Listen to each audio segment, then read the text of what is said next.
Election కమిషన్కి ఇదే right time to prove its integrity. తన యొక్క ఇంటిగ్రిటీని యాజ్ అన్ అటానమస్ కాన్స్టిట్యూషన్ బాడీగా ప్రూవ్ చేసుకోవడానికి సరైన సమయం.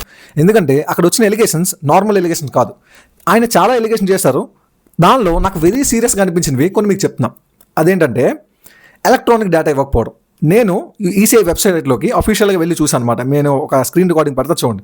కొన్ని స్టేట్స్ ఓపెన్ చేసా, లైక్ ఆంధ్రప్రదేశ్ ఓపెన్ చేసా, రాలా, అన్అవైలబుల్ అని వచ్చింది. అంటే ఐ మీన్ మేబీ సర్వర్ ఇష్యూయా లేదా వాళ్ళు ఇంటెన్షనల్గా ఇప్పుడు ఈ కాంట్రవర్షియల్ చేస్తారో తెలియదు. బట్ కొన్ని స్టేట్స్లో అలానే వచ్చింది. బట్ కర్ణాటక స్టేట్ ఓపెన్ అయింది. కర్ణాటక స్టేట్లో ఒక సమ్ ఎక్స్ ర్యాండమ్గా ఒక కాన్స్టిట్యున్సీ పిక్ చేసుకున్నాం. సో పిక్ చేస్తే ఫైనల్గా డౌన్లోడ్ అయింది. బట్ ఆ పీడిఎఫ్ నేను స్క్రీన్ మీద పెడుతున్నా చూడండి. అది నాన్ మెషిన్ రీడబుల్. అంటే నేను ఫర్ ఎగ్జాంపుల్ అక్కడ నా పేరు దినేష్ అని సెర్చ్ చేస్తా, కనిపించదు. అంటే జస్ట్ ఇమాజిన్, ఒక ఎంటైర్ కాన్స్టిట్యుయెన్సీలో 1,00,000 అంటే 1,50,000, 2,00,000, 2,50,000 ఉండొచ్చు. సో అక్కడ నువ్వు నాన్ మెషిన్ రీడబుల్ అంటే నేను ఒక నేమ్ పట్టుకొని నేను మాన్యువల్గా చెక్ చేసుకోవాలి. 2,50,000, 2,00,000 పేర్లలో మాన్యువల్గా చెక్ చేయాలి. అంటే ఎంత హ్యూమంగస్ టాస్క్ అది. సో ఎందుకు ఇవ్వాలి? ఎలక్ట్రానిక్ డేటా ఇవ్వచ్చు కదా. ఆన్ వన్ హ్యాండ్ మీరు ప్రజల ముందు డేటాను పెట్టేశారు పీడిఎఫ్ ఫార్మాట్లో. మరి అదే డేటాని మెషిన్ రీడబుల్ ఫార్మాట్లో పెట్టడానికి వచ్చిన ప్రాబ్లం ఏంటి? కరెక్ట్ పాయింటా కాదా? ఆయన రాహుల్ గాంధీ అదే క్వశ్చన్ రైట్ చేశారు. అరే మీరు పీడిఎఫ్ ఇచ్చేస్తుంది, నేను డౌన్లోడ్ చేస్తా, ఆ స్క్రీన్ మీద పెడుతున్నా చూడండి. కానీ అది మెషిన్ రీడబుల్ కాదు. ఎంత పెద్ద టాస్క్ అబ్బా అది.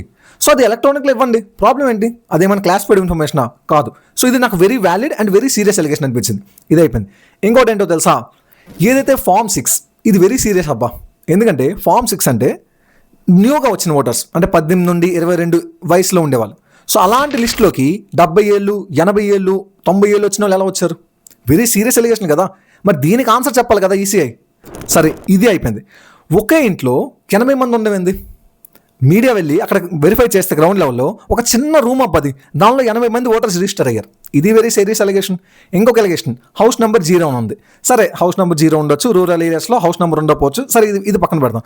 But fathers name ABCD XYYP ఇలా ఉండేది. దీన్ని మరి క్వశ్చన్ కౌంటర్ చేసిందా ఈసీఐ? చేయలేదు. నేను పర్సనల్గా ఈసీఐ వెబ్సైట్లోకి విజిట్ చేస్తే నాకు కనిపించిన ఫ్యాక్ట్స్ ఇవి. సో మీరు వెళ్ళి చెక్ చేయండి, నా మాట మీరు నమ్మొద్దు. మీరు స్వయంగా వెళ్ళి ఈసీఐ వెబ్సైట్లోకి వెళ్ళి చెక్ చేసి చూడండి.